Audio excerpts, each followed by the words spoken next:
Hello na guys. Ano guys? Tingnan nyo. Ay, magdininis. Ay, bakit saan dyan? Nakakaloka man yan. Uy, ano tayo? Akala ko nasaan tayo?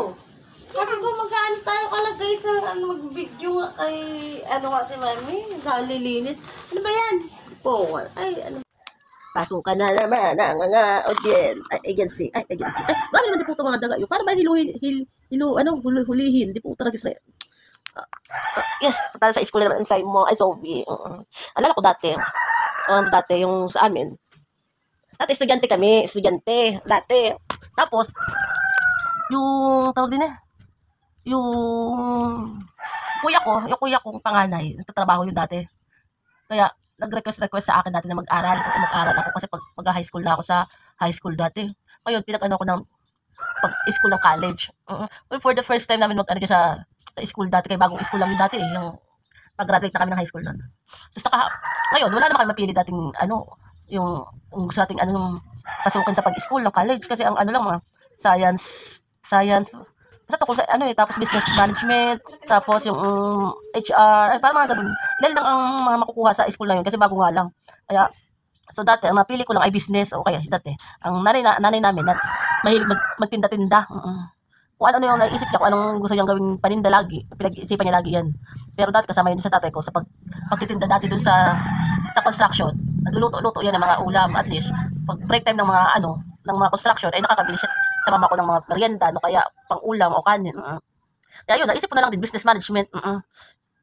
So, ang hirap nga lang, nakapasok nga ako ng college, first time nga lang ng kaso, ang problema, ang hirap, kasi dati, nagka-exam, ang hirap mag-exam. Alam mo yun, hindi ka rin makaisip hindi ka rin makaisip ng mga pag-aaralan mo, kaya dahil mo ligpitin. Oo, syempre, nagtatrabaho yung mama ko at papa ko. Nagtatrabaho sa construction, syempre nanay ko nagluluto. Ako, wala, puro kaligpitan din, liligpit, mga kapatid, mga kalat, mga luluto, maglalaba. Okay, ayun din ang napapala ko din dati. Ay, nagka-college ako, hindi rin ako nakapag-aral. Kasi busy ako lagi eh. Kasi wala yung mga nanay ko eh. Kaya ako yung alaga pa. Ngayon, kapag exam, babayad-bayad din muna, hindi naman sabay-sabay pa exam. Hindi naman yung kada mag-exam. Ayan agad ang bayad. Kasi wala naman pera yung kuya ko kaya lagi nasa trabaho. Kaya late siya makadala ng pera noon. Ngayon, hanggang sa naging third year college. Natuloy ako sa paggaganyan ng kakaantay lagi sa sulat-sulat sa teacher. Kasi nagagalit na sila. Kasi syempre ulit-ulit ang ang kuya ko, hindi ko alam kung gusto na mag-aralin o tipungal. Ang ending, yung naka third year na ako, third year college. Pero first run ata yun. Tapos yung second, yung pagka-graduation ng first run ng third college. Naghanap ako ng trabaho. Naghanap ako ng trabaho noon. Hindi alam ni mama ko at papa ko na ako yung nag-apply. No choice eh. Kailangan ko na lang magtrabaho. Kasi mag-aral ako. Kahit gusto ko man mag-aral, ay wala, pagod lang din. Kaya dami kong gawain. Tapos wala pang pambayad lagi. Di ba? Kaya ang ending, na lang ako nag-apply. Pero noon, sa bata ko, first time work ko. Kahit pagkandalagat ako, napakagusto ko sa trabaho. Kahit ang nisay na ako sa pagpasok sa company. Wala, basta makapasok lang ako. Kaya nahiya ako sa nanay ko at tatay ko pag wala akong trabaho. Makatambay lang ako sa bahay. Hindi, napasok ako kahit ako may sakit. Kaya yung nanay ko dati, yun, pinayagan na ako magtrabaho. Yung papa ko lang ang ayaw. Kasi gusto niya matapos ang pag-college. Kaso ang hirap naman mag-college, kaya wala akong pera. O di magtrabaho na lang. Yun. Tapos, nakakaloka lang. Kaya ang nanay ko, tuwan-tuwan, nagkatrabaho ako. Kaya si Kuya Jun, yung sinundan kong kuya, yung sinundan ko. Yung nag-ano din yun, nagkaroon na rin ng trabaho. Ngayon, tuwan-tuwa pa yung nanay ko kay, hi, Jasmine, hey, harap nga lagi aming mga, ATM, di puta. Yung papa namin, ay yung mama namin, lagi nakahawak sa aming ATM. Pero, masipag yun sa pagbabaon.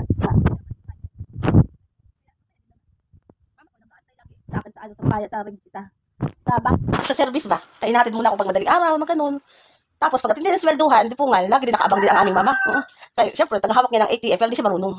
Pero hindi naman ako marunong, kaya pareho kami dalawa nag-aral. Kung paano kayo Tapos, hindi ako nakakadugas sa nanay ko. Kailangan ang nanay ko lagi hawak sa ATM kahit kay Kuya Jun. Pag yun bago yun maka-withdraw, kailangan, naka-withdraw muna siya, nakatago, bago kay mama. Kakaloka man. Kaya nakakatuwa din, kaya ang nanay ko lagi nasa Jollibee. Kahit spaghetti lang yun at fries, basta may Jollibee siya. Kaya minsan kasama sila Totoy. Si Totoy, dati mga baby pa yun. Si Totoy, yung isang bebe, yan mga kapatid ko. Yun. Kaya yun, matagal akong hindi nakapagtrabaho. Ngayon, yung sumunod sa akin, hindi na rin siya natapos ng pagka-college. Siguro first year college. Wala, trabaho na lang din siya. Kaya in-apply ko na dati si Tintin, yung sumunod sa akin. Siguro mag-18 years old. In-apply ko sa company namin. Kinausap ko talaga ang HR namin na matulungan lang ba para kapagtrabaho. Pasalamat din kayo natulungan ako kapag-aral sa akin si Tintin. Sumunod sa akin, nakapagtrabaho. Kaya, masaya din. Kaya nag-18 years old siya nag-18 years old siya, nag-company siya. Di maraming handa-handa dun sa bahay, kaya kasama ang mga tropa. Noong time na yun, buhay pa yung mama ko noon. Kaya nagluluto-luto ang mama ko noon dati. Siyempre, ang ending ko si mother, kay hawak niya ang mga ATM. Di pungal. Kaya alam naman si mother, kailangan hawak ang mga ATM. Pero ending, ano yan, lagi. Basta kami, ang baon namin, kami baon. Ganun si mother dati. Mahilig kasi si mother dati magbili sa bahay. Mahilig magawa si mama. Merienda, kahit kami lang doon. Pero okay lang din, kahit magastos ang pera kay mama ang mga handa namin. Ay, mga sahod. Okay. Ano naman yun, hawak naman yung mga ATM namin. Tapos yun, si Tintin, hindi rin siya nakapasok nga, kaya pina-apply ko na lang. Ewan niya si Tintin, yung kapatid ko ay dati yung babae. Ay, sa kakapasok na ng trabaho, naging tomboy na lang. Ewan ko, wala. Ayun ang ang trip niya, kaya wala na magagawa. Ma-enjoy lang siya, kaya may trabaho naman siya. Ngayon, yung nagkaisip naman si Tintin, si Bebe kasi yung gusto namin gusto magtrabaho. Gusto mag-aral. Ngayon, ang ending si Tintin ang nakaisip na mag-aral yung bunso namin babae. Ngayon, ang tutulong ay yung sumunod sa akin sister. Kaso, ang problema, hindi rin natapos. Problema. Wala, no choice Kasi dami rin namin gastos kami magkakapatid na nun ang kasi wala kami parents nun Kaya kami ni Tintin, kami ang nag-aasikaso dito sa mga dapat gawin sa bahay dati. Kami ni sister ko, sumunod sa akin. Yung kami lagi ang nag-asikaso nun. Kaso si kuya kasi dati, bago magkasakit yung parents namin, hindi na siya nagtrabaho sa construction, regular. Nag-company. Kaso, umalis na sa company kasi nga, regular nga, dapat yung kuya ko. Para lang, nag-resign na lang sa company para makapag-aral na, alaga sa parents ko. Kaya yun, ang ending, ang kuya namin, nagko-construction na lang. Kasi tinatamad na rin mag-company, nag-construction na lang. Kaya kami nagtintin nun, bising-bising kami lagi sa pagka-company, nagtatrabaho.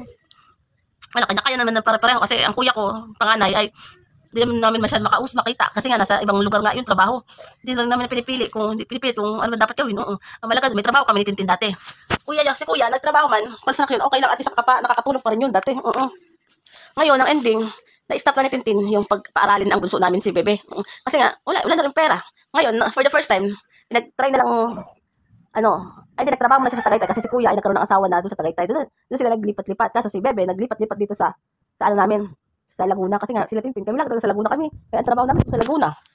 Nagkasama-sama na kami. Kaya si Mahal, for the first time, magkakatrabaho pa lang din kasi parang tinatamad din siya doon dati magtrabaho. Tatrabaho dati si Mahal kahit naman makita mo lang sa video, kaya lang nakahiga. Kaya matabat yun agad. Yun. Mag-apply din si Mahal ng trabaho. Tapos, na-experience namin makitira sa jowa ni Tintin dati. Sa bahay. Kaya wala pa kami pera dati, wala pa kami trabaho. Hindi rin namin natapos sa ating trabaho. Kaya nakitulong kami doon sa jowa ng kapatid ko.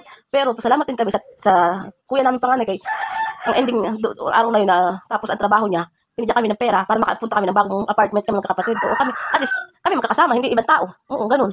Kaya nakakuha kami ng bahay noon. Hanggang sa nag-apply na uli kami. Ganun talaga, siguro ang buhay.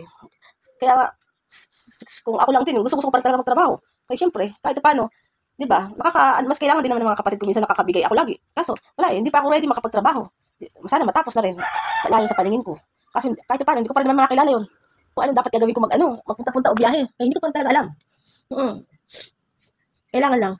Basta pag-aaralan ko lang para matapos din, di ba? Pero gusto ni Tintin, hindi ako pagtrabaho kayo, bigyan na lang daw niya paninda. Magtinda-tinda na lang daw. Siguro naman, matutuhan ko rin naman yan para kung talaga hindi ako makapagtrabaho, di makapagtrabaho lang sa tindahan, di ba? At sa bahay lang. Yun lang. Wala naman ako machika-chika, kaya ako yung napachika-chika na lang sa iyo. Baka na tayo machika-chika, di puta. Ngayon na, game na, at kayo natutulog na ako. Kaano na ako, mag-inom lang ako gamot kanina. Katulog-tulog muna. Ha? Bye-bye.